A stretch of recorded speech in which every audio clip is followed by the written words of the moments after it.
กระจายเสียงแห่งประเทศไทยจังหวัดลำปาง FM 97 เมกะเฮิรตซ์เสนอรายการธรรมะยามเช้า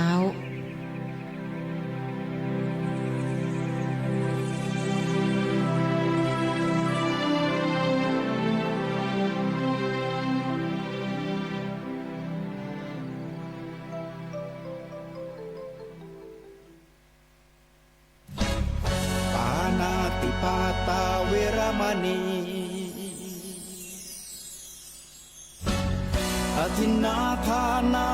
เวรมณีกาเมมุสาสุราเม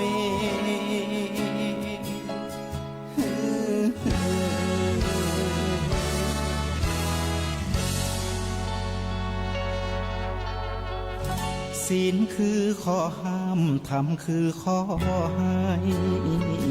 พุทธองค์ตรัสไว้ชี้ทางใจให้ภาคเพียรเบญจศีลเบญจธรรมท่องจำสมัยเราเป็นนักเรียนธรรมะไม่เคยแปรเปลี่ยนแต่เรายังจำได้มาทวงคำมันหมู่บ้านศีลห้าคือเป็นพันธะชาวพุทธทุกคนทั่วไทยสำนักพุทธขับเคลื่อนธรรมจุดเทียนสว่างที่กลางหัวใจสังคมจะร่มเย็นได้ศีลธรรมในใจต้องมีเบญจศีลว่ายังไงกุลมารดอนสิ่งขอนนั่นเล่านักยังว่าเต้ากุลแม่เลยนะจักเอาดินฟ้ามาเคียงกะลาปอเปียงบุญญากุลแม่เนื้อเจ้าแม่ก้อยกำนุนนะเกื้อกูลลูกเต้ากล่อมเกียงเลี้ยงเอาลูกนั่นเจ็บไข้เงาง้อยแม่ก้อยเพื่อฟันนะปอนเขาปอนน้ำยุกยาลูกตั้งแต่เมื่อเจ้านะก้อยเฝ้าหุงหาแม่นตุกขำกาตึงบ่จมหันหักลูกฉะไหนจึงได้เกิดกันสอนลูกถึงวันเหลืองห้ายกว่าโลกนั่นเนาะนะจักบ่ปิกไหวร้อนติดยาบ้าขึ้นมาวันนี้ไข่ครบ12 สิงหาเจิญหมู่เฮามาปากันกราบไหวแม่น้ำโขงบ่มีแม่วังกะได้นะพร้อมพวงมาลัยมะลิคือแม่ได้สุขีบ่ดีขี้จิใจซื่อเตอะเจ้าเมียงยาเรื่องแม่นั่นเล่านะได้บุญนักนะถึงแม่คำกายังลุล่วงได้สมควรกราบไหวและนายเฮยเจริญพรขอบคุณกำข่าวนะที่ได้นำเอามาเป็นเนื้อหาเบื้องต้นที่จะเข้าสู่รายการธรรมะยามเจ้าในวันนี้จากขุนเสือแผ่วดอยสะเก็ดนะที่ฝากมาเอามาห่ำเอามาเป็นอารัมภบทกันในกำข่าวกำกรตั้งเหนือบ้านเฮาเป็นบรรยากาศนะเป็นอารมณ์ในการฟังธรรมะยามเจ้าในวันนี้นะก็ถวายความเคารพพระสงฆ์องค์เจ้าพระเถรานุเถระทุกรูปทุกตนที่เปิดฟังรายการธรรมะยามเจ้าอยู่บอกว่าจะอยู่ตั้งในจังหวัดลำปางเฮานะตั้งต่างจังหวัดตั้งเมืองแปะนะตั้งเมืองตากกำแพงเพชรนะที่ฟังรายการธรรมะยามเจ้าไปถึงภาคอีสานนะที่เปิดฟังรายการธรรมะยามเจ้าสอลำปางเฮาลามไปถึงปุ้นนะต่างประเทศเฮาตัวนะแล้วก็พร้อมกับบรรยายธรรมไปตัวจะเข้าเนื้อหาสารธรรมได้ยินเสียงระฆังไปตัวนะในแต่ละวัดแต่ละวาเพื่อจะทำวัดเจ้ากันทำวัดเจ้าในช่วงเข้าภาษานะปั่มเพลงบารมีในช่วงเข้าภาษาเขานะเป็นบรรยากาศในสมัยยุคปัจจุบันเข้าพรรษาก็จะกินไอของเข้าภาษาก็จะจืดจางกันไปตั้งบ้านนอกบ้านนาเขาเนี่ยก็บอกใครได้ยินเสียงระฆังกันบางครั้งเสียงระฆังจะไปกวนหูเป็นผ่องนะถ้าเราเอาเสียงระฆังนะเอ เอาเสียงก้องเสียงกองในวัดในวาเป็นเสียงเพิ่นเฮาว่าเสียงเป็นเสียงขับกล่อมดังจิตตั้งใจเนี่ยเฮาก็อยู่กับสิ่งเหล่านี้ได้แต่เมื่อใดก็ตามเนี่ยจิตใจเฮาต่อต้านเสียงเหล่านี้เนี่ยมันก็เนี่ยเฮาเนี่ยงุดหงิดใจขึ้นมาเพราะฉะนั้นเนี่ยบางสิ่งบางอย่างเขาก็ต้องยกไว้อันอย่างที่มันดีอันอย่างที่มันบ่ดีเขาต้องยกไว้คนที่มีความรู้สูงนะที่มีฐานะตำแหน่งดีๆปุ๊บเนี่ยก็ต้องแยกแจ้งให้เป็นว่าอันไหนดีอันไหนบ่ดีอันไหนดีที่มันถาวรอันไหนดีที่มันบ่ถาวรนะเขาก็ต้องกันกองเอาไปใส่ยกเอาไว้คือความดีต่างๆความดีในเรื่องของการคิดความดีในเรื่องของการทำความดีในเรื่องของการนั่นแหละเอาสิ่งเหล่านี้แหละคือมาสกัดกันการฟังธรรมะก็เช่นเดียวกันบางครั้งอาจจะบ่ชอบเปาะในตัวตนบางครั้งอาจจะบ่ชอบเปาะในเรื่องของเนื้อหานะเขาก็ต้องเอาอารมณ์แห่งการฟังธรรมนะคือกับตัวเขาทั้งหลายเป็นอารมณ์แห่งสติเนี่ยอย่างน้อยก็คือเขานึกถึงธรรมะเนี่ยตื่นเจ้ามามีรายการธรรมะยามเจ้ามันเหมือนกับเขาไปฟังเสียงน้ำเสียงฝนตกนะมันก็บางคนก็เอาเสียงฝนตกนะจากใจขาลงทั้งลมป๊อกแป๊กป๊อกแป๊กป๊อกแป๊กเป็นอารมณ์ของตัวเก่าอารมณ์แห่งขณะจิตเนี่ยคนเฮาในยุคสมัยแต่ก่อนเปิ้นแม้แต่ฝนตกเปิ้นก็เอาเป็นอารมณ์ในการพัฒนาจิตตัวเก่านะให้เกิดธรรมชาติอารมณ์แห่งฝนอารมณ์แห่งไก่ขันอารมณ์แห่งเปิ้นเฮาว่านกฮ้องเอาเป็นอารมณ์แห่งธรรมชาติเขาจึงพูดถึงธรรมชาติเมื่อธรรมชาติเกิดในจิตในใจเขาเนี่ยเขากระป่งกระวางได้กับเสียงเหล่านั้นเขาจะบ่เดือดร้อนกับเสียงเหล่านั้นแล้วเสียงเหล่านั้นก็จะบ่มาคุยจิตคุยใจเขาแม้แต่เสียงกระทบกระทั่งกันเสียงถ้วยเสียงจ้อนเสียงดุเสียงด่าเสียงว่าเสียงกล่าวข้างบ้านข้างจองเขาก็ถือว่าเป็นเรื่องธรรมดาเนี่ยแม้แต่คนเขาในยุคปัจจุบันเนี่ยจะแตกต่างกันกับสังคมในยุคอดีตเพราะสังคมในยุคอดีตเนี่ยเปิ้นมีศีลธรรมเนี่ยมีระเบียบกับจิตกับใจกับกายแล้วก็มีความปล่อยวางนะปล่อยวางตรงนี้คืออย่างปล่อยโอกาสวางโอกาสให้กับตัวเฮาให้กับตัวข้างบ้านเฮาก็จึงว่ามีเรื่องมีปัญหาซึ่งกันและกันในสังคมยุคอดีตตรงกันข้ามกับยุคปัจจุบันยิงห้อนให้กันขึ้นมาติ๊กๆนะเต็กแกใส่กันก็บ่ได้อู้กันดังก็ว่าได้เนี่ยบางครั้งเขาอู้ดีๆเนี่ยกลับกลายเป็นว่าไหว้รถมาโป๊ะมาด่ากันเถอะเปิ้นอุตส่าห์บอกว่าขาตั้งบ่ได้เอาขึ้นเด้อเนี่ยก็กลับมาคิดว่าเปิ้นด่าเพราะคนเฮาในยุคปัจจุบันจิตมันบ่ปกติบางคนเนี่ยก็จิตเนี่ยไปเปิ้นเฮาว่าไปอุปถัมภ์กับสิ่งที่มันกล่อมสติของเขาเนี่ยเป็นสารต่างๆที่มันกล่อมสติของเขาเนี่ยคนเฮาสติเพี้ยนไปเปิ้นอู้ดังก็ว่าเปิ้นด่าเปิ้นอู้ดังก็ว่าเปิ้นตะคอกเปิ้นเตือนเฮาเพราะฉะนั้นเนี่ยในยุคปัจจุบันจึงเป็นเหตุการณ์ที่เฮาบ่คาดฝันอีหยังขึ้นมาได้นะคนเฮาในยุคปัจจุบันสติมันเสื่อมไปด้วยสิ่งต่างๆบ่ว่าจะเป็นยาเสพติดต่างๆที่เนี่ยคือจิตของคนเฮาเนี่ยผันเปลี่ยนไปเพราะฉะนั้นคณะสัทธาญาติโยมทั้งหลายในฐานะเฮาเป็นพุทธศาสนิกชนก็ตามเป็นบุคคลที่มีศาสนาก็ตามเนี่ยบางอย่างเขาก็ต้องทำใจโดยเฉพาะทำใจก็คือธรรมะนั่นแหละ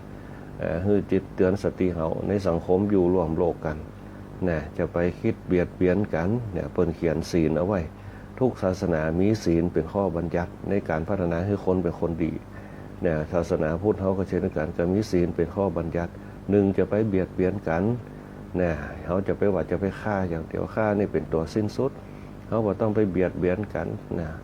ปานาติปาตายังลมหายใจนะให้ตกล่วงไปลมหายใจก็เหมือนกับอารมณ์นะคือมันตกลงไปจะไปแย่เขาได้คึดนักจะไปแย่เขาได้หวาดระแวงจะไปแย่เขาได้อารมณ์ขึ้นนะตรงนี้เป็นต้นนะบ่ต้องไปเบียดเบียนกันในกายในวาจาในใจเนี่ยมันเป็นจุดเริ่มต้นแห่งปาณาติบาต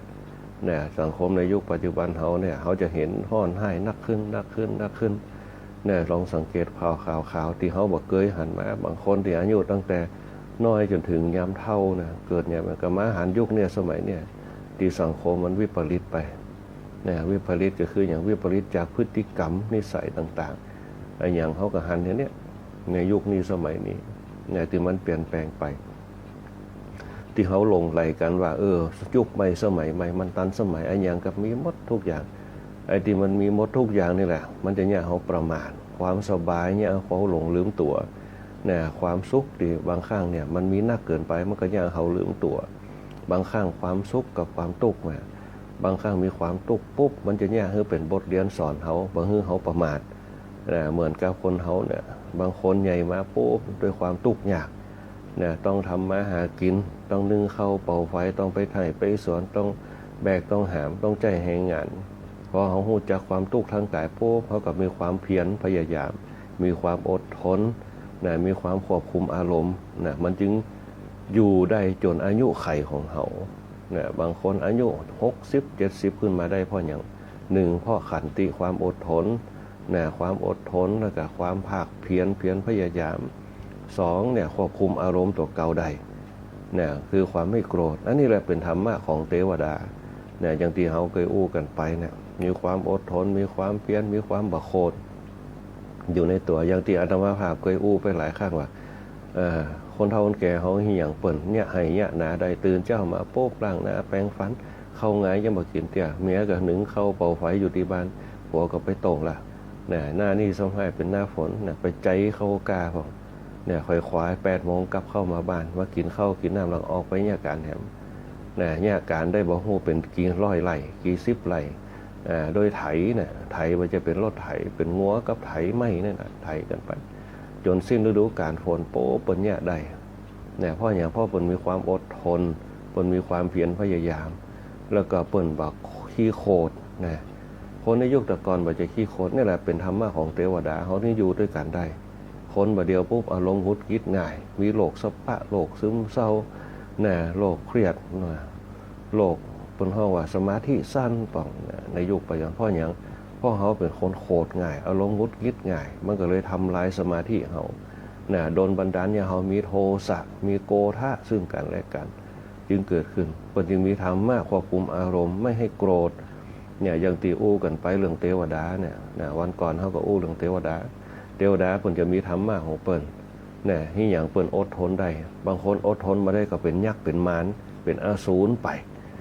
ตรงนี้เป็นต้นเดี๋ยวเขาจะมาอู้เนื้อหาสาระธรรมกันคณะสัตยาติโยมทั้งหลายในช่วงตอนเจ้านี่ตั้งสอทรปางบางเตี่ยเขาก็ตั้งแต่อายุนักขึ้นในร่างกายมันก็อย่าเปิ้นเฮาว่าร่างกายมันอย่าดรอปลงมันมาผ่อนลงตื่นเจ้าบ่ใครไหวนะบัดเดียวตื่นเจ้าตี 3เพราะฉะนั้นคณะสัตยาติโยมทั้งหลายเราต้องพักผ่อนนึงหนักๆอย่างอาตมาภาพเนี่ยถ้าเขาพักผ่อนน้อยโป๊บเนี่ยความจำเขาจะบ่ค่อยดีมันจะสับสนหนึ่งเรื่องความจำถ้านอนน้อยปุ๊บความจำเขาจะบ่ค่อยดีสองแหงเขาจะตกเมื่อวันเนี่ยเขาจะรู้สึกง่วงอิดอ่อนถ้าเขาพักผ่อนเมื่อคืนได้บ่สนิทอันนี้คือสำคัญเนี่ยคนเฒ่าคนแก่สมัยแต่ก่อนปุ๊บอาตมาภาพสงสัยนี่อย่าง2 ทุ่มเพิ่นรับกันละพอหลวงไม่หลวงเนี่ยถ้าเพิ่นตื่นเจ้าตี 3นี่ถึงจะลุกละลุกไปเหี่ยวพ่องมันถึงมีหันอย่างโลกแล้วกลับมาถึงบ่อยากให้รับนั่นแหละเปิ้นรับลูกเจ้าแล้วลูกเจ้าปุ๊บเนี่ยเปิ้นรับวันลูกเจ้าความจำเนี่ยเปิ้นจะดีคนนอนแก่เฮาความจำจะเปิ้นรับไปคืนนักเพราะว่ารับไปคืนเป็นรับที่สนิทคนไหนที่รับไม่คืนบ่ได้อย่างเช่นบางคนบ่ทำงานไม่วันเนี่ยทำงานไม่คืนบ่ทำงานไม่วันมันจะต่างกันหลักของกลยุทธ์วิทยาศาสตร์ต่างๆเปิดถึงว่าคนเฮาถ้ารับไม่คืนได้เนี่ยมันจะสนิทเพราะความมืดเนี่ยจะเนี่ยเฮาสนิทแต่ว่าเดียวคณะสัตยาติโยมหลายลองสังเกตบนฟ้าแจ้งห่ำพ่ออย่างพ่อแสงไฟเนี่ยตีเนี่ยฮือเฮาเนี่ยตีมันแจ้งสว่างเนี่ยฮือจิตเฮาเนี่ยมันบ่สนิทเหมือนกับเขาเปิดไฟนอนเนี่ยเปิดไฟนอนนี่ได้แต่ถ้านอนไปมันจะบ่สนิทเหมือนกับมันมีสีขาวอยู่แต่ถ้าเฮาปิดไฟปุ๊บมันสนิทปุ๊บเฮาจะรับอย่างสนิทเขารับอย่างสนิทตื่นเจ้ามามันจะสดชื่นนี่แหละคือร่างกายของเฮาเพราะฉะนั้นพักผ่อนให้นักๆนะโดยเฉพาะรับนอนนี่แหละนะต้องให้นักๆนะอย่างตีเปิ้นบอกว่านอนนักๆบัดต่ำ4 ชั่วโมงเนี่ยอย่างน้อย4 ชั่วโมงขึ้นไปนะต้องพักผ่อนรับให้ได้เนี่ยคือหัวใจเขาเนี่ยได้พักผ่อนตัวจากตีเต้นมาไปวันตุ๊บตับไปคืนมาพักผ่อนก็ก่อยไปพระพุทธเจ้าเพิ่นยังสอนรักษาหัวใจให้ล้มหายใจเพิ่นยังฝึกสอนอารมณ์เขา ใจลมหายใจฝึกลมอัศสาสะปัสสาสะนั่นแหละเป็นห้องว่าการรักษาใจรักษาใจได้พบแหมปอรักษาปอดของตัวเนี่ยการฝึกลมหายใจลมอัศสาสะลมปัสสาสะลมหายใจเข้าลมหายใจออกเขากินน้ำเพื่อความชุ่มชื้นครับไตเขาล่างไตให้มันสะอาดนะแล้วที่นี่เนี่ยภายในเขาก็คืออารมณ์ใส่เข้าไปสิ่งที่หัวใจเขาต้องการคือโอโซนนะโอโซนตื่นเจ้ามาเนี่ยได้โอโซนได้อากาศละสองได้อารมณ์ตรงนี้เนี่ยเขาก็ต้องตั้งเป้าหมายไว้วันนี้ว่าหนึ่งเขาจะต้องตั้งความอดทนเขาได้หันเขาก็ต้องอดทนเอาที่มันบ่ถูกใจเนี่ยอารมณ์ที่เขาได้ฟังมาเนี่ยโดยเฉพาะเรื่องเล่าเรื่องยั้งต่างๆที่เขามากระทบกับตัวเขายิ่งตัวเขาซ้ำให้เขายึดมั่นถือมั่นกันเรื่องอย่างที่ตรงกันข้ามกับเขาอย่างเช่นเขาว่าลุงนี่บดีเขากึดละเนี่ยเขาอารมณ์ขึ้นละแต่ว่าบดีก็ยิ้มไว้อย่างว่าพระพุทธเจ้าเนี่ยโดนจีหน้าด่าคนเนี่ยบดีเนี่ยพระเทวทัตจีนะพระพุทธเจ้ายิ้มอินดูนะคนหมู่นี่บ่ฮู้จักตัวเขาแต่มาว่าตัวเขาบดีเนี่ยพระพุทธเจ้าเนี่ยหันใส่องค์คุริมานแถมหันใส่เทวทัตแถมจีนะพระพุทธเจ้ายิ้มสิ่งที่จะฮู้ได้เนี่ยก็คือตัวเขาเองคนอื่นว่ามีสิทธิ์ที่จะฮู้ตัวเขาได้ว่าดีหรือบ่ดีพระพุทธเจ้าก็เลยว่าสงสารคนประเภทนี่บุคคลผู้หลงโลกนะตรงนี้เป็นต้นนี่แหละคณะสัตยาติโยมทั้งหลายเนี่ยที่เปิ้นอารมณ์ของคนเขาบางครั้งเขาปล่อยไปเปิ้นจึงมีศีลมีทานมีภาวนาเอาไว้ศีลคือสงบหือใดทานคือปล่อยหือใดนะภาวนาคือปล่อยไปช่างมันเนี่ยมีศีลมีทานความจริงศีลทานภาวนาเป็นฐานที่มั่นเนี่ยคนเขาทั้งหลายเนี่ยสงบจิตสงบใจได้มีอารมณ์ที่ปล่อยวางได้เนี่ยแต่ชาวพุทธเขาเนี่ยน้อยคนนักที่เพิ่นจะกึดได้เนี่ยโดยเฉพาะอ่อนวัยรุ่นทั้งหลายเนี่ยที่ก่อเหตุอย่างต่างๆที่เขาได้ยินกันมานั่นแหละเพราะความบ่เชื่อเขามันบ่มีความบ่เชื่อในด้านความละเอียดอ่อนมันบ่มีไปเชื่อในด้านเรื่องกายหยาบปุ่นเนี่ยจิตใจเขาบ่ใครคิดถึงบางคนถึงขั้นบอกว่าเกิดมาชาติเดียวตายชาติเดียวเนี่ยชาติหน้าจังมันเนี่ยแต่เขาหารู้ไหมว่าเมื่อเขาเกิดที่อีปุ๊บเนี่ยเขาจะเกิดทิฏฐิประจำตัวเขาพอเกิดทิฏฐิกับตัวเขาปุ๊บเนี่ยสิ่งที่เขาทำก็จะเป็นเฉพาะตัวเขาเปิ้นห้องทนเห็นแก่ตัวพอเห็นแก่ตัวปุ๊บเนี่ยมันจะมีสติที่ยับยั้งในการกระทำตามอารมณ์ของเขาไผฮื้อเขาก็ว่าดีไผบ่ฮื้อเขาก็ว่าบ่ดีเนี่ยไผฮื้อเขามาตลอดชีวิตเขาก็ว่าดีแต่พอโดนอารมณ์นิดๆหน่อยๆปุ๊บเนี่ยก็ว่าบ่ดีไปนี่แหละเปิ้นห้องว่าอารมณ์ที่เปิ้นห้องมีทิฏฐิในยุคปัจจุบันจะมีหนักขึ้นแต่ถ้าเขาขาดศีลขาดธรรมนะศีลเนี่ยเขาเนี่ยกึดได้สำรวมได้รู้สึกตัวอันนี้เป็นคุณอันนี้เป็นโทษอันนี้เป็นบุญอันนี้เป็นคุณเนี่ยศีลจะเป็นตัวสำรวมเนี่ยเขากึดเหมือนเขาจะเดินทางไปไหนเขากึดเดี๋ยวก่อนที่เขาจะวางเป้าหมายแล้วเขาก็ก่อยเดินนั่นแหละคือลักษณะแห่งศีลเนี่ยศีลแล้วก็ทานนี่ทำไว้โป้เพื่ออย่างเพื่อให้เขาปั้นป่ายชีวิตเขาปล่อยวางได้น่ะฐานนี่คือเขาสะสมเอาไว้เขาบ่ต้องไปกึดอย่างนักเขาฮื้อไปเขาสะสมไว้ปุ๊บพลังของมันจะเกิดตามธรรมชาติเหมือนปรากฏการณ์เนี่ยฝนจะตกมันก็มีปรากฏการณ์อย่างเช่นเขาตื่นมาปุ๊บเขาก็ได้ปรากฏการณ์ได้ธรรมชาติได้ความเงียบเนี่ยถึงธรรมะเนี่ยไปเขาบอกใครเข้าใจเนื้อหาเขาก็ฟังเนี่ยแหละคือเสียงธรรมตื่นเจ้ามาปุ๊บเป็นอย่างบรรยากาศในเสียงธรรมเขาเกิดว่าธรรมะธรรมชาติเนี่ยเหมือนกับเขายืนอยู่บนกลางนอกบ้านเขาเนี่ยเขาได้อากาศแล้วเขาได้ธรรมชาติตรงไหนธรรมชาติมันก็คือหนึ่งเสียงจี้ฮีดห้องผ่องแมงจ้อนห้องผ่องนกห้องผ่องไก่ขันผ่องนั่นแหละคือธรรมชาติมันเนี่ยเขาสงบได้ตอนเจ้ามาเนี่ยเขาสงบปุ๊บเนี่ยอากาศเขาก็ได้อารมณ์เขาก็ได้ตั้งเป้าหมายเอาไว้วันนี้เขาจะมีความอดทนเขาจะต้องทำงานเขาจะต้องอดทนต่อการทำงานอดทนต่อสภาพจิตใจเขาที่จะรับรู้โดยตาโดยหูนะโดยใจของเขาระงับได้วันนี้เขาจะมีความสุขเขาจะมีความยินดีตลอดเจออย่างที่มันเป็นปัญหากับแผ่เมตตาไปสัพเพสัตตาเวลาตุเนี่ยจังมันปล่อยมันสิ่งที่เรารู้ได้ก็คือตัวเราเองสุทธิอสุทธิปัจจตัง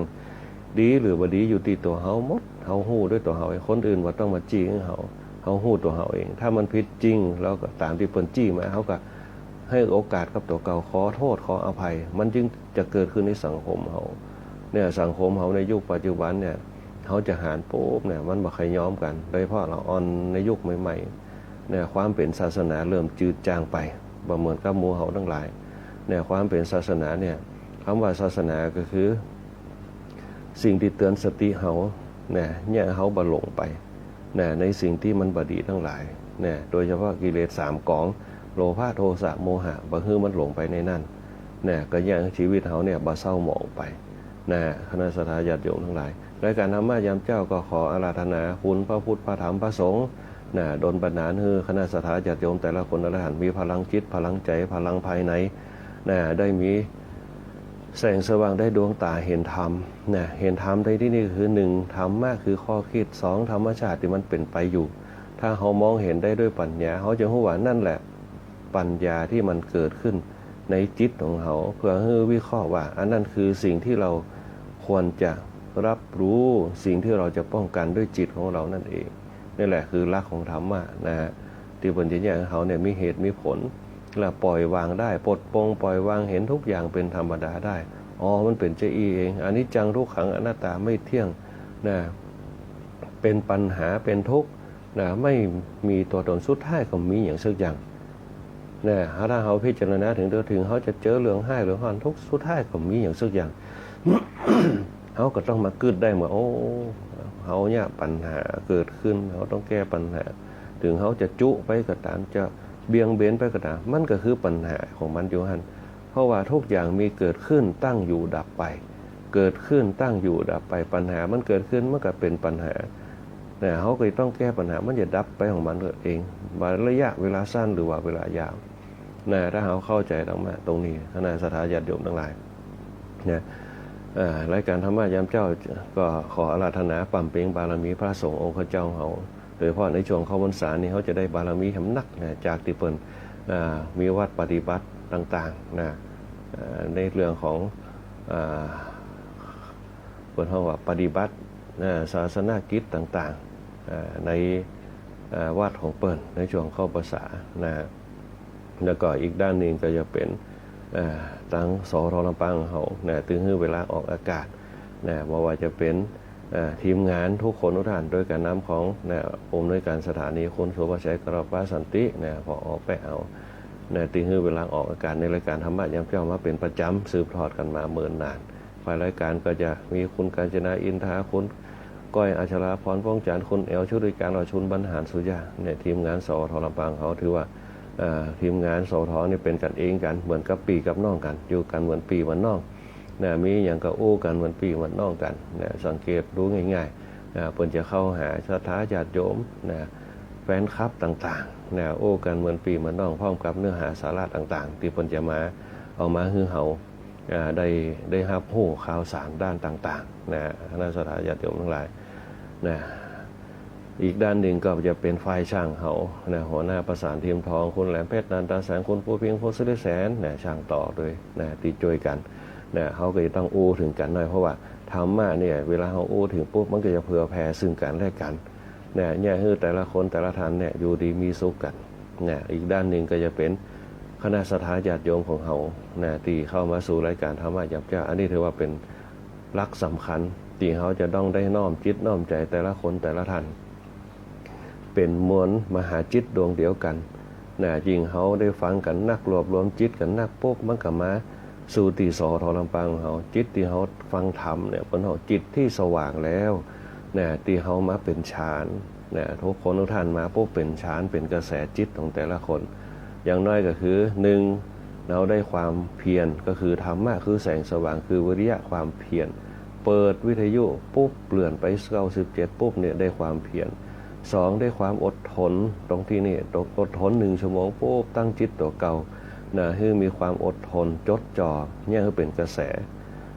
ออกมาเป็นฌานออกมาเขาสร้างกระแสจิตของเขามาได้ปุ๊บ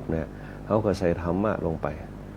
ธรรมะของเขาไปปุ๊บเขาก็ข่มใจตัวเก่าได้ในการฟังในการคิดในการตั้งสติในการตั้งสมาธิจดจ่อกับเสียงธรรมแม้แต่บางครั้งเนี่ยเขาไปเขาไปได้ยินเสียงน้ำเสียงอย่างปุ๊บมันเป็นเสียงธรรม เอาเสียงนกมันก็เป็นเสียงธรรมเสียงไก่ขันมันก็เป็นเสียงธรรมพอวันไหนเขาได้ยินเสียงธรรมปุ๊บมันนึกถึงว่าไก่ขันตอนเจ้าเนี่ยมันเป็นอารมณ์แห่งการตื่นเช้าเสียงนกถึงเงียบๆปุ๊บมันก็เป็นธรรมชาติเนี่ยแม่คืนมาปุ๊บพอได้ยินเสียงเมียงจ้อนของจี้หีดของเป็นธรรมชาติพอจิตเขาเข้าถึงธรรมชาตินั่นแหละมันจะเข้าสู่ธรรมะก็คือความสงบความอดทนความ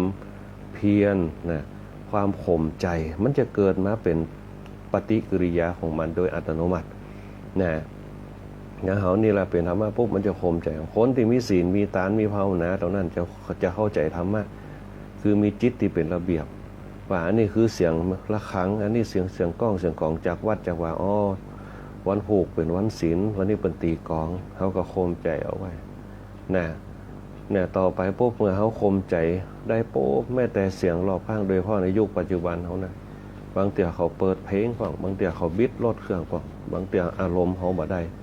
คนสมัยใหม่จะอารมณ์บ่ใครได้คนสมัยเก่าปล่อยไปมันใจบิดไปได้แต่ก็ตายบางคนบิดได้เดือนเดียวนะปุ่นนะแห่งการพวกกับกองอ้อยอกนะบิดได้มาเหมือนสิ่งเหล่านี้มันมีเหตุมีปัจจัยของมันบางคนบิดไปแล้วเนี่ยแห่มาเหมือนปุ๊บคนบิดก็จะอยู่โรงพยาบาลรถกับปุ่นเป็นเลข8กันไปเพราะความประมาทมันย่อมเกิดเขาพิจารณาของเขาไปด้วยสักวันหนึ่งก็มาได้ยินเสียงเรานี่แหละ เนี่ยบางคนก็แข่งหักขาห้านไปเขาก็นึกถึงไปมันจะอยู่ได้เมิดเนี่ยเสียงรถมันจะอยู่สักวันมันก็ถึงรู้เสื่อมของมันไปเองยิ่งมันบิดนักต่อได้ปุ๊บเนี่ยลูกสูบมันก็ไปเหลียวพิจารณาไปมันอยู่ได้ไม่นานอนิจจังทุกขังอนัตตาแผ่เมตตาไปอย่างคืออยู่ดีมีสุขเนื้ออายุมั่นขวัญยืนเนี่ยเขาก็ได้อานิสงส์ละหนึ่งเขาบ่โกรธ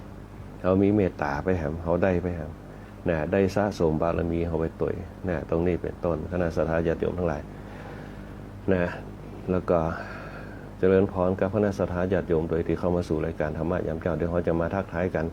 ในช่วงท้ายๆนะในช่วงท้ายๆเขาจะมาทักทายกันเนี่ยในรายการธรรมะยามเช้าเขาวันนี้จะอู้ถึงเรื่องนะวันก่อนเขาอู้ถึงเรื่องเทวดานะอู้เรื่องเทวดาวันนี้เขาจะอู้ถึงเรื่องตำแหน่งของเทวดาเนี่ยท้าวสักกะข้าพระอินทร์นะวันก่อนเขาอู้ถึงเรื่องธรรมะของพระอินทร์นะธรรมะของพระอินทร์ความจริงมันจะอยู่ในตัวพ่อแม่พี่น้องเขาทั้งหลายแหละเรื่องความอดทนเรื่องความเพียรเนี่ยเป็นพื้นฐานธรรมะเบื้องต้นแล้วก็ความบักโกรธแต่ความบักโกรธนี่มันยากนะถ้าเขาข่มความโกรธได้นะเปิ่นก็สอนแต่ตลอดโกเทนะชิเนโกทางพึงชนะความโกรธเนี่ยด้วยความไม่โกรธพึงชนะความโกรธด้วยความไม่โกรธข่มใจเขาเนี่ยฝึกนิสัยบางคนอาจจะใจห้อนฝึกปล่อยวางเฮียบักโกรธเงียบเพียอันนี้เป็นต้นเนี่ยเทวดาเปิ่นจะมีถ้าทำได้ปุ๊บเนี่ยขั้นแรกเป็นพื้นฐานแล้วล่ะธรรมะที่จะเป็นธรรมะเบื้องต้นเนี่ยที่แยกคือธรรมะข้ออื่นเนี่ยเกิดขึ้นกับตัวเขาได้ง่ายโดยบ่มีมิจฉาทิฏฐิเกิดขึ้นในจิตในใจเนี่ยเพิ่งชนะความโกรธด้วยความไม่โกรธเนี่ยเขาจะหันได้จากพระพุทธเจ้าเขา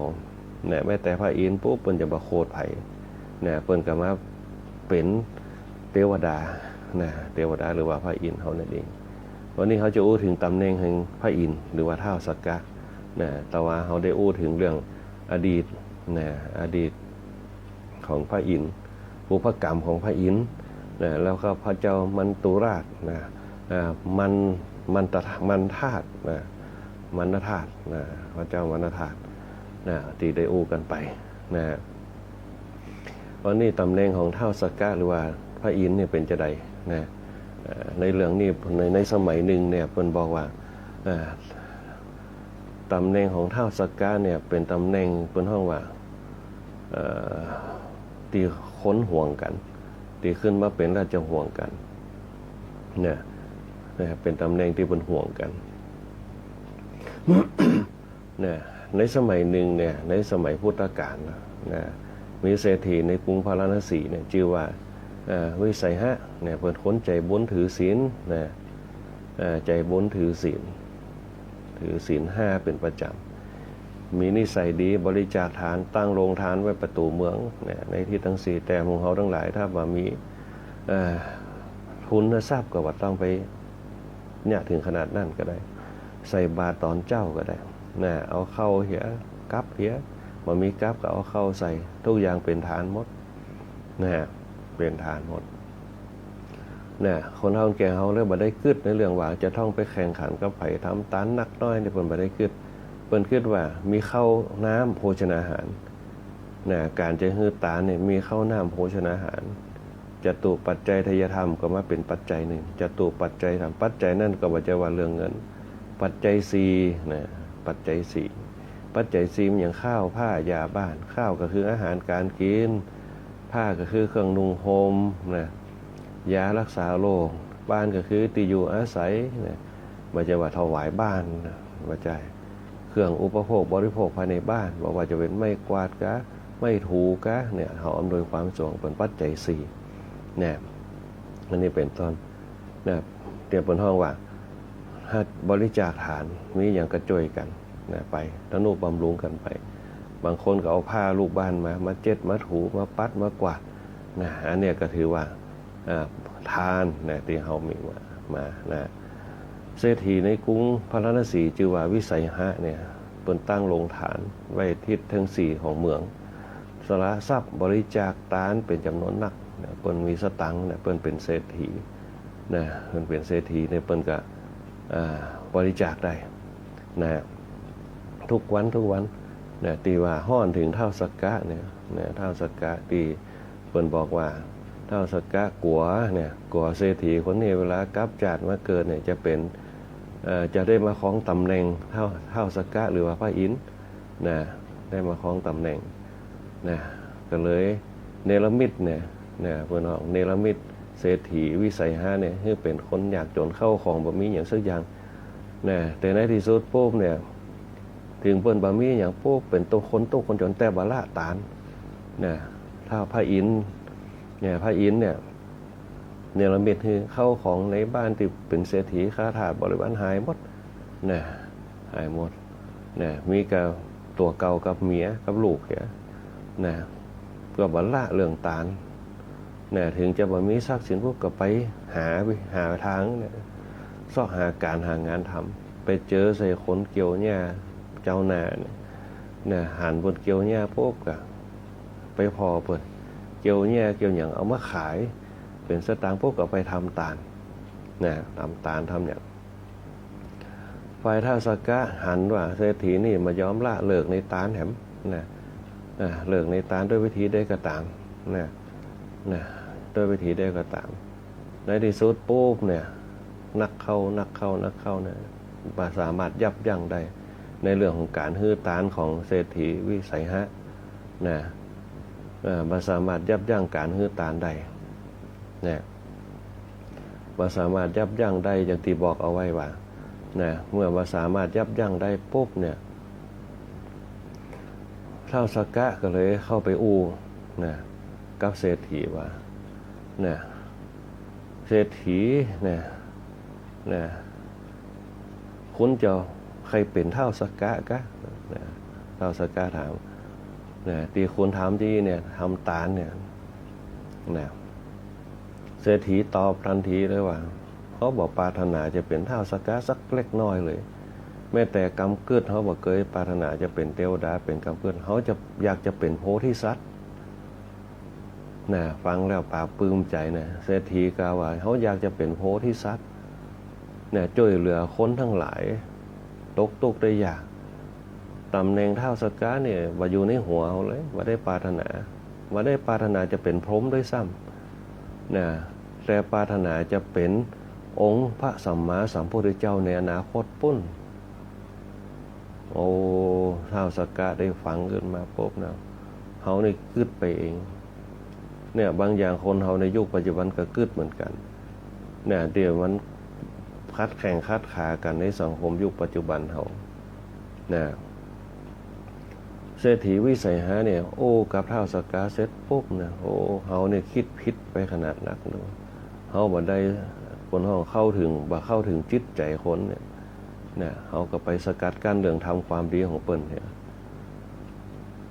ท้าวสักกะได้ฟังจากวิสัยหาเศรษฐีว่าเขาบ่อยากจะปรารถนาเลยตำแหน่งท้าวสักกะตำแหน่งพระพรหมตำแหน่งอย่างกระจางที่เป็นเทวดาเนี่ยแต่เขาอยากจะเป็นสัพพัญญูพระพุทธเจ้าในอนาคตนะที่เป็นให้โอกาสกับหมู่คนทั้งหลายเมตตากับคนทั้งหลายคือคนเขาฮู้จักปัญญาแก้ปัญหาฮู้จักตุกสร้างสุขท้าวสักกะได้ฟังโป๊บโอปลื้มใจขนาดนักนะรูปหลังเศรษฐีวิสัยหะด้วยมือตัวเก่าเศรษฐีนะเขาบอกกึดเลยว่าท่านจะกึดแบบอีนะเศรษฐีเนี่ยหลังจากที่รูปหลังโป๊บเนี่ยท้าวสักกะรูปหลังโป๊บเนี่ยเศรษฐีกลับคืนนะมีไก่ที่บริบูรณ์อิ่มเอิบแข็งแรงนะทรัพย์ที่หายไปเนี่ยที่หายไปกลับคืนปรากฏอย่างเดิมโดยศักยานุภาพของท้าวสักกะท้าวสักกะได้ประทานทรัพย์นับว่าสิ้นสุดเพื่อให้เศรษฐีได้บริจาคทานต่อไปเหมือนจนปนห้องว่าจนใจบ่หมดตามอัธยาศัยเลยนะนี่แหละที่ได้อู้กันไปเขาก่อนเนี่ยท้าวสักกะนะที่เปิ้นได้อันนี้กันนะได้ปนห้องว่าปรารถนานะปรารถนานะท้าวสักกะ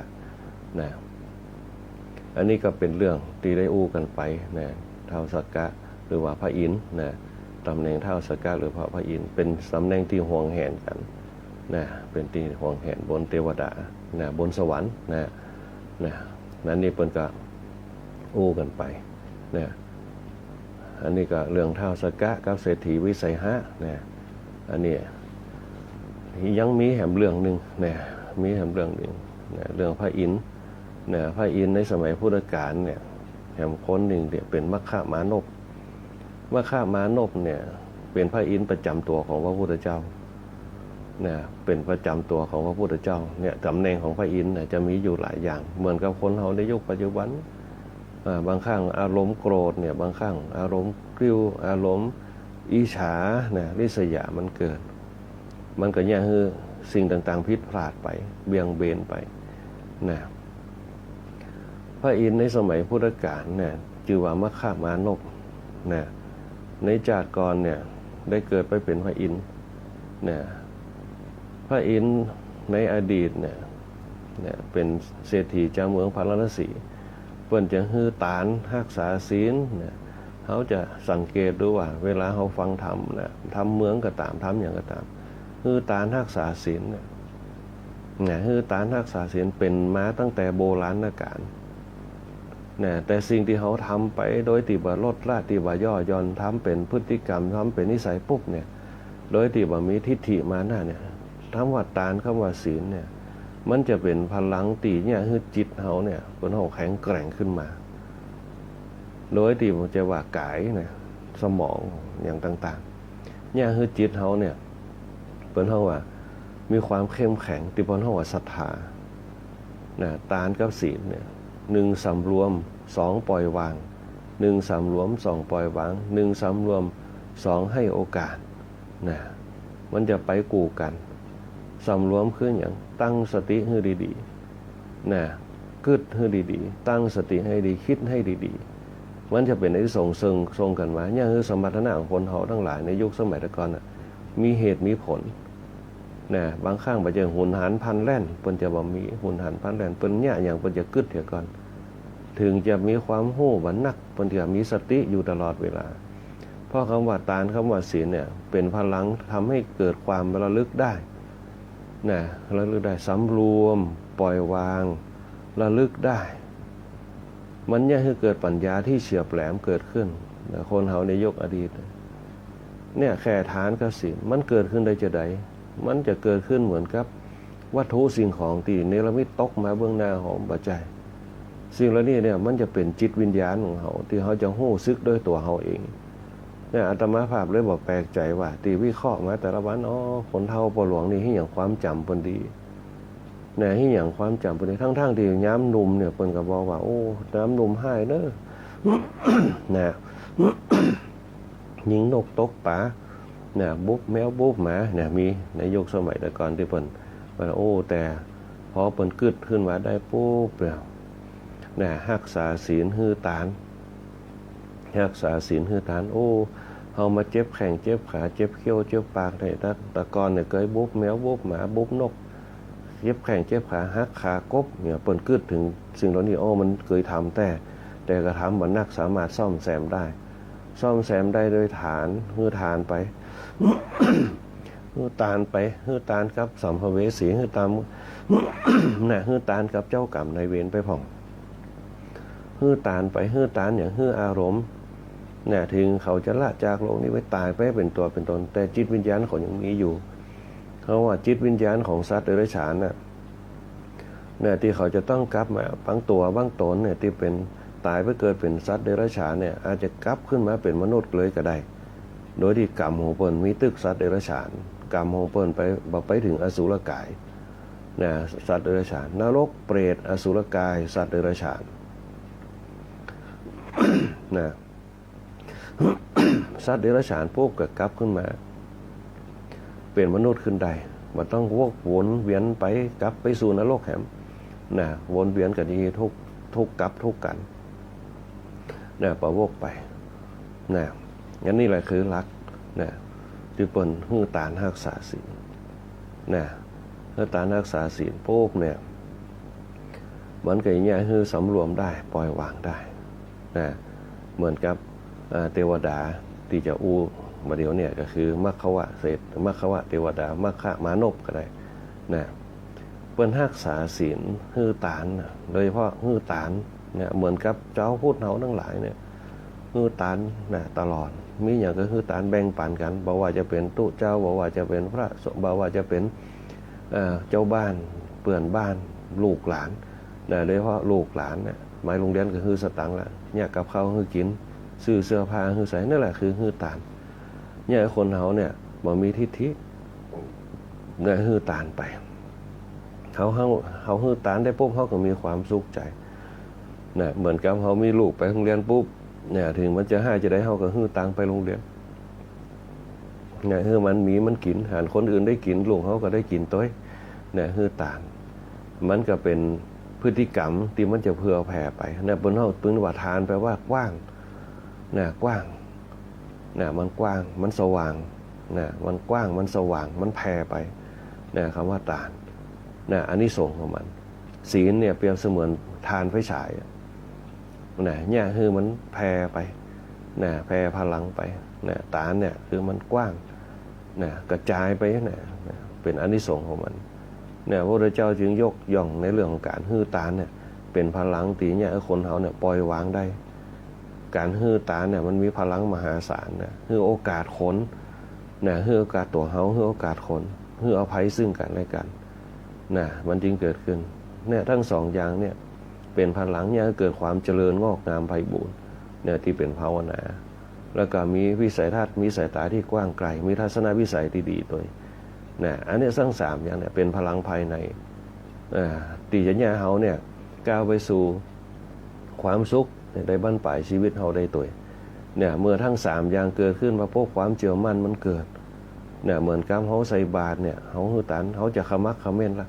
เนี่ยความศรัทธามันเกิดศรัทธาในตัวพระสงฆ์ก็มั่นใจศรัทธาในตัวเฮาเองเขาจะไปขึ้นว่าโอ้เฮาใส่บาตรศรัทธาพระสงฆ์อันนั้นก็คือปัจจัยหนึ่งเหมือนกันแต่ศรัทธาที่เฮาทำเนี่ยเขาต้องทำเขาต้องรีบทำเขาต้องนึ่งข้าวฮื้อตันตุเจ้า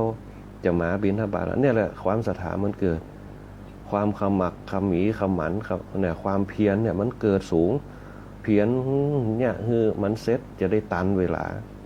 เนี่ยทั้งที่เขาจะต้องเนี่ยงานอื่นก็ต้องอดทนใส่เข้าไว้ความเพียรมันเกิดปุ๊บเนี่ยมันเกิดความขวนขวายมันเป็นวิญญาณของมันออกมา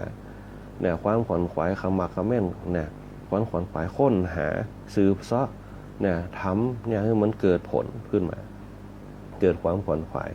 นั่นแหละคือแค่เนี่ยพลังศีลกับตาเนี่ยมันจะก่อเกิดเนี่ยความเชื่อเกิดขึ้นความเชื่อในตัวเขาเองนั่นแหละเนี่ยเขามันต้องไปเกิดว่าเชื่อคนนั้นเชื่อในตัวเขามีความเชื่อมั่นเนี่ยคำว่าความเชื่อมั่นนั่นแหละมันเกิดในตัวเขามันก็อย่างนี้คือเป็นพฤติกรรมเป็นสันดานติดจิตของเขาว่าเขาต้องทำเขาต้องเนี่ยสังเกตว่าทุกอย่างที่เกิดขึ้นเบื้องหน้าชีวิตเขาเป็นเรื่องที่ยากมาก เนี่ยลองสังเกตพอตอนละอ่อนเนี่ยเขากึดไปจะให้ออกจะทำอย่างนี้กึดอย่างไปจะออกแต่พอใหญ่มาโป๊แปลงบ้านใดซื้อรถใดผ่อนรถได้น่ะทำกิจการธุระต่างๆคิดได้แต่ลองกึดไปตอนเป็นห้องสามารถจะกึดได้เลยแม้แต่มีมโนขึ้นมาแม้แต่จินตนาการหัวว่าโตขึ้นอยากเป็นอะไรเป็นทหารเป็นตำรวจเป็นอย่างเนี่ยมีจินตนาการแต่เขาทำเองเราทำเองไม่ได้เนี่ยสังเกตพอได้ความคิดเขาจะต้องศึกษาเหียนหู้ขึ้นมาไปเหียนหู้ขึ้นมาจนในที่สุดมีความหู้เนี่ยพอมีความหู้ปุ๊บมันก็มีกรรมวิธีมีวิธีทำเกิดขึ้นเขาก็มาวางแผนหลังนโยบายขึ้นมาเหมือนกับพอเขาใหญ่ขึ้นมาปุ๊บเขาก็แปลงบ้านของเขาได้บางคนแปลงด้วยตื้อตัวกรรมคือจ้างช่างมาน่าเป็นต้นนี่แหละมันจะเกิดความศรัทธาเนี่ยเกิดขึ้นศรัทธาคือความเชื่อมั่นแต่เขาไปเกิดว่าศรัทธาในป่อในแม่เขาไปเกิดตั้งนอกเหตุก่อนแต่เขาบอกเกิดว่าเนี่ยศรัทธามันเกิดในจิตของเขาที่เขาตั้งมั่นอยู่ตรงนี้ได้คงทนอยู่ได้อายุยืนขึ้นมาได้เพราะความศรัทธาในตัวเขาเนี่ยความเชื่อมั่นในตัวเขามันเกิดในตัวเพียงแต่ว่าเขาเอาความศรัทธานั้นไปบริการให้กับสิ่งอื่นที่เขาโห่เขาหันเขาสัมผัสเขาอยู่ร่วมกันนะมันจึงเกิดความเชื่อมั่นกับสิ่งที่เขาทำนั้นเนี่ยอย่างเช่นเขาใส่บาตรพวกความศรัทธามันกับบวก2พลังขึ้นมาความศรัทธาในผู้ทรงศีลความศรัทธาในผู้สืบทอดพระศาสนาเนี่ยเป็นเพราะว่าศรัทธาในความดีที่เราทำความดีมันมีอยู่หลายอย่างเนี่ยความดีต่อบุคคลรอบข้างความดีกับตัวเขามันก็เพิ่มขึ้นมาเนี่ยเป็นเพราะศรัทธามันเกิดเพราะศรัทธามันเกิดปุ๊บมันก็เกิดปัญญาขึ้นมาเนี่ยปัญญาเนี่ยที่เขาได้ทำได้อย่างเขาได้ทำมันมีความสุขเนี่ยทำกับบุคคลอื่นเนี่ยคนอื่นตอบเหมือนกับเขาทำกับเขาเนี่ยไปให้คนอื่นแต่ว่าไปทำกับเขาเนี่ยล้ำไปล้ำบ่อนผือมือดีเนาะเขากับสดชื่นละเนี่ยเหมือนกับเขาฮื้อตังกับเขาปุ๊บเขาไปซื้อเสื้อซื้อผ้าใส่เขาฮื้อตังละอ่อนข้างบ้านเขาผมยาวนี่เอาไปตัดผมหันมันตัดผมเขาก็มีความภาคภูมิใจนะเขาฮื้อตังละอ่อนปุ๊บละอ่อนเคยกินไอติมเขาฮื้อตังเขาก็มีความภาคภูมิใจเนี่ยเพราะศรัทธาความเชื่อมั่นตรงเนี้ยมันจะเกิดขึ้นมาเป็นพลังอย่างเขาอายุยืนเพราะอย่างพ่อมันจะไปต่อชีวิตของเขาต่อพลังชีวิตเขาเรียกว่าพลังชีวภาพเนี่ยพลังชีวภาพคืออย่างพลังยั่งยืนมันจะเกิดขึ้นโดยที่เขาสามารถที่จะไปสัมผัสได้มันเกิดขึ้นตอนนั้นเพียงแต่ว่ามันเกิดขึ้นมาด้วยความสุขใจที่มันมีอยู่กับตัวเราบวกปีติเข้าไปปีติเนี่ยถ้าเป็นวิทยาศาสตร์พวกนั้นว่าเอโดฟินสารในความสุขมันจะเกิดขึ้นมาในจิตของเขาเองที่เขาบอกฮู้นะสิ่งที่เราทำด้วยความปลื้มใจปีติใจมันจะเกิดเอโดฟินสารในความสุขเนี่ยมันจะเกิดปีติพอปีติมันมีนักขึ้นมันก็ปลื้มใจภูมิใจนะสบายใจเนี่ยมันก็เกิดบารมีเต็มอกเต็มใจเกิดขึ้นเพราะเต็มอกเต็มใจปุ๊บเนี่ยมันก็มีพลังที่จะทำมันอย่างก็ได้เหมือนกับแบตเตอรี่ power bank เขาชาร์จเอาไว้นะพอมันเต็มปุ๊บเนี่ยเขาจะเอาไปเนี่ยอย่างก็ได้มันจะว่าเสียบโทรศัพท์อย่างเดียวเสียบไฟฉายก็ได้อย่างก็ได้มันใจได้หลายอย่างถ้ามันเป็นพลังขึ้นมาละนั่นแหละเป็นห้อพลังเนี่ยภายในที่เขาทำกันเนี่ยเหมือนกับนี่แหละเทวดาเป็นธรรมนี่แหละเนี่ยจะมีกตานกศีลเนี่ยอย่างกตานกศีลนี่แหละมันเป็นพลังภายในแต่เขาก็ต้องทำไปโดยที่เขาบ่ต้องไปติดข้องมองใจทำไปสะสมจนเกิดความสุขใจที่เขาได้ทำไปนะนี่แหละ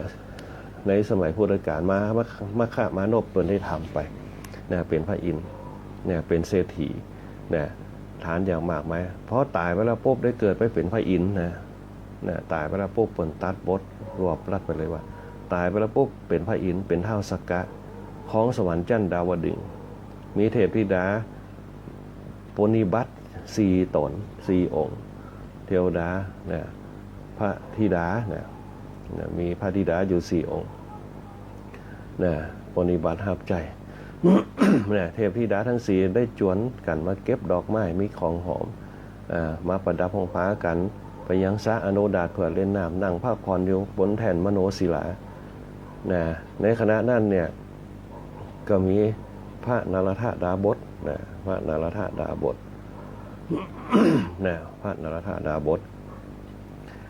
ได้ถือดอกปริชาติในแห่งสวรรค์จันทร์ดาวดึงเดินผ่านมา กลางลมมาจางจ้องมาดาบสสองคนเนี่ยดาบสสององค์เนี่ยดาบสองค์เนี่ยมันจะสององค์ดาบสองค์นี้ได้ออกบวชจากตระกูลแห่งพราหมณ์บำเพ็ญปนห้องบำเพ็ญพจน์ในป่าหิมพานต์จนมีปนห้องมามีฤทธิ์นักเนี่ยมีฤทธิ์ใหญ่ขึ้นไปภาคบนสวรรค์ชั้นดาวดึงส์เทพธิดาทั้ง4องค์เนี่ยได้เห็นดอกปริชาติดาบสนั้นถือมาได้ร้องขอจากดาบสนั้นเหมือนอย่างที่ขอจากพ่อแม่ของตนดาบสก็ตอบว่าองค์ดาบสเนี่ยก็มีความต้องการดอกไม้ทิพย์นี่เหมือนกันดอกปริชาติเป็นดอกไม้ทิพย์แต่ก็จะให้เทพธิดาองค์ที่ประเสริฐที่สุดนรธาดาบสกล่าวจะให้องค์เทพธิดาที่ประเสริฐที่สุดเพราะฉะนั้นองค์ใดประเสริฐที่สุดขอให้องค์นั้นมาหับดอกไม้ทิพย์นี้ได้เทพธิดาทั้ง4ผู้ขอให้ดาบสเป็นคนเลือกให้หมู่ทั้งหมดเนี่ยบ่สามารถเลือกกันได้ดาบสก็กล่าวว่าบัจจัยกิจของสมณะบรรพชิตที่จะต้องเป็นคนเลือกจากอันที่เพราะฉะนั้นหมู่เธอทั้งหลายเนี่ยจงเลือกองค์หนึ่งขึ้นมาจงเลือกองค์หนึ่งแต่ถ้าเขาเลือกโป๊บองค์นี้ขึ้นมาคนอื่นก็จะน้อยใจจะเกิดวิวาทบาดหมางกันบ่ได้จึงขอให้ไปทูลถามไปทูลถามพูดบนห้องว่าพระภูตาที่ปะไปถามพูดซึ่งเป็นวิดาของตัวเก่านั่นแหละเทพธิดาทั้ง4บ่ได้ดอกไม้ไปบ่ได้ขาดคะเนว่าจะเลิกจากดาบสมีความเศร้าโศกมีความโทมนัสต่างองค์ก็คิดว่าตนนั่นแหละเป็นคนเลิศกว่าทุกคนก็กึศของตัวเก่าทั้ง4องค์เป็นคนที่เลิศกว่าเป็นคนที่เลิศกว่าป้ากันไปเฝ้าพระอินทร์ขอให้ทรงชี้ขาดพระอินทร์ก็บ่ยอมชี้ขาดเขายอมชี้ขาดตัดไกลเกลี่ยให้ธิดาทั้ง4คนว่ามีพฤติกรรมคล้ายๆกันที่นี่ก็จะว่าไข่ดีกว่าไข่ดีกว่าไข่บ่ได้เดี๋ยวจะเกิดการทะเลาะกันแล้วก็ยังมีดาบสรูปหนึ่งเอาละไปหาดาบสรูปหนึ่งเปิ้นอาศัยอยู่แม่น้ำคงคาด้านทิศทักษิณทิศใต้ชื่อว่าโกสิยะถือวัดปฏิบัติอยู่อย่างเคร่งครัด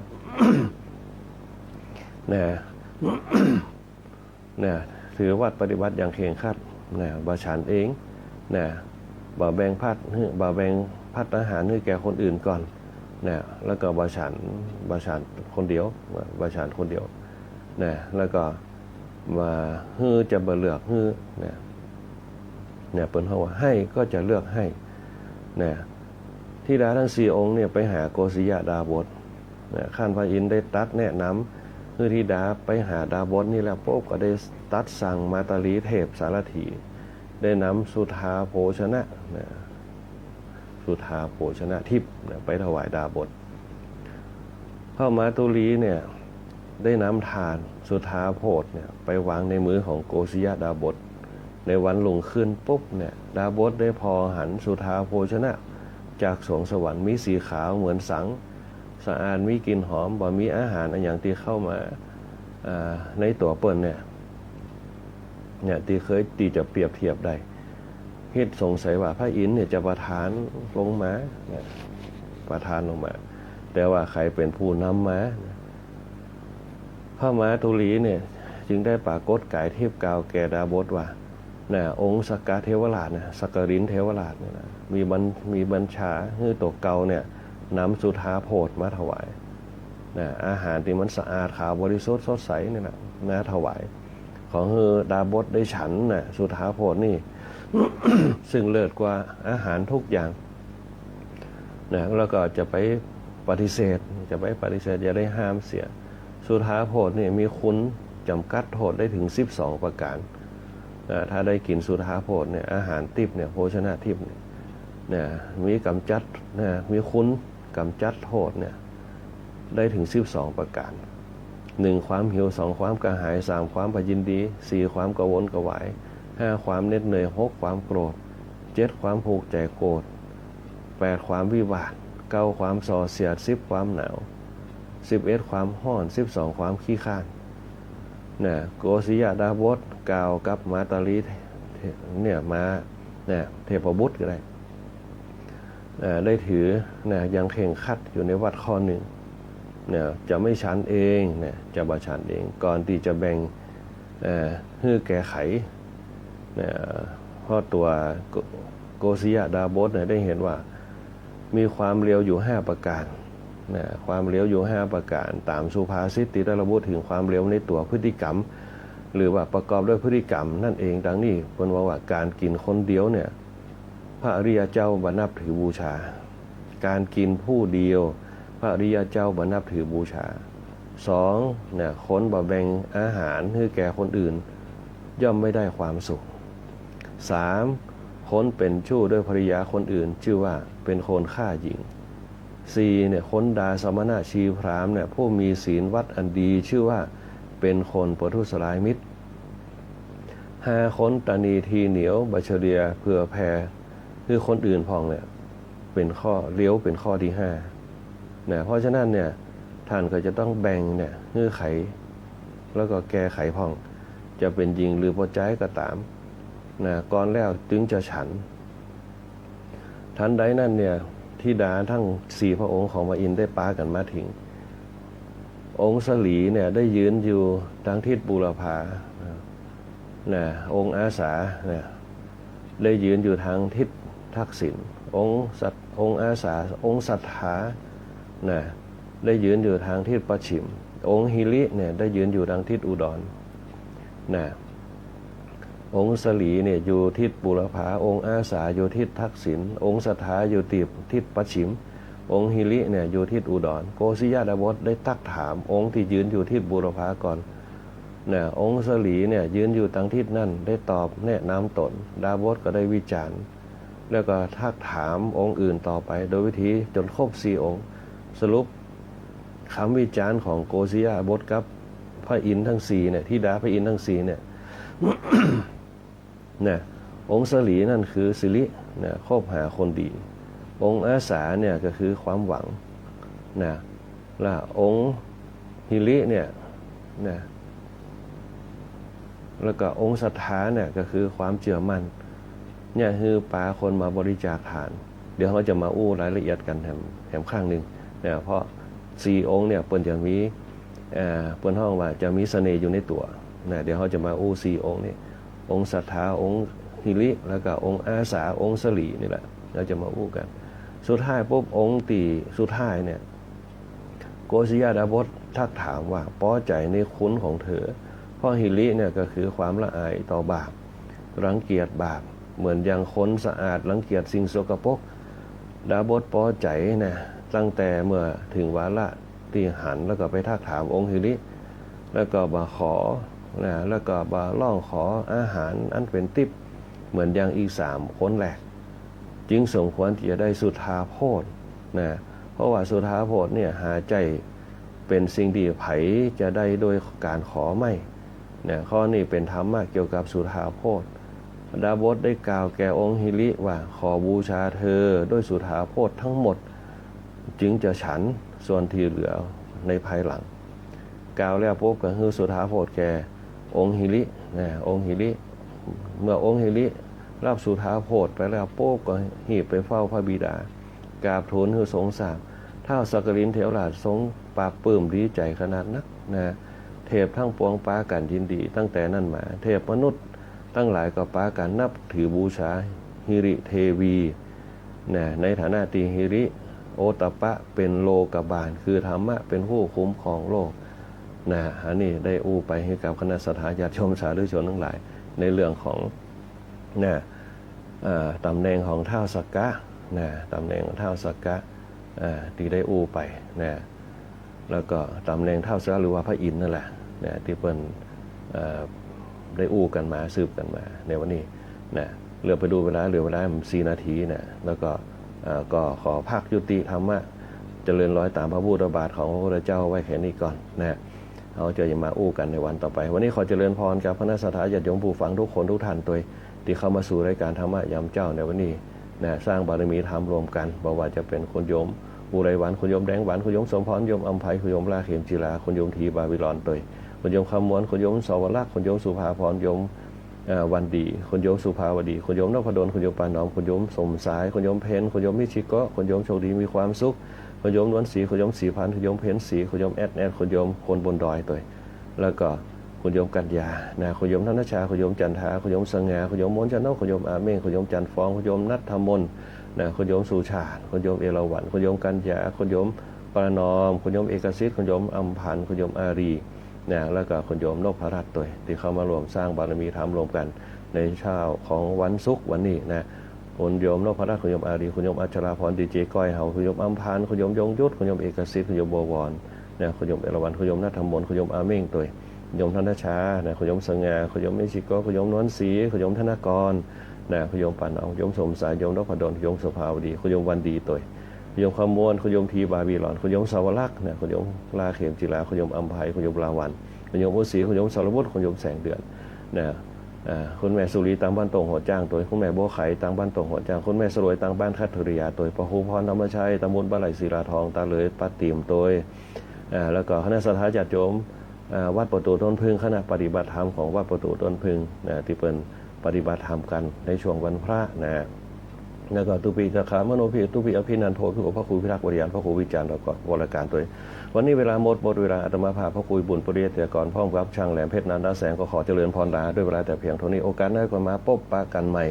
วันนี้ก็ขอเจริญพร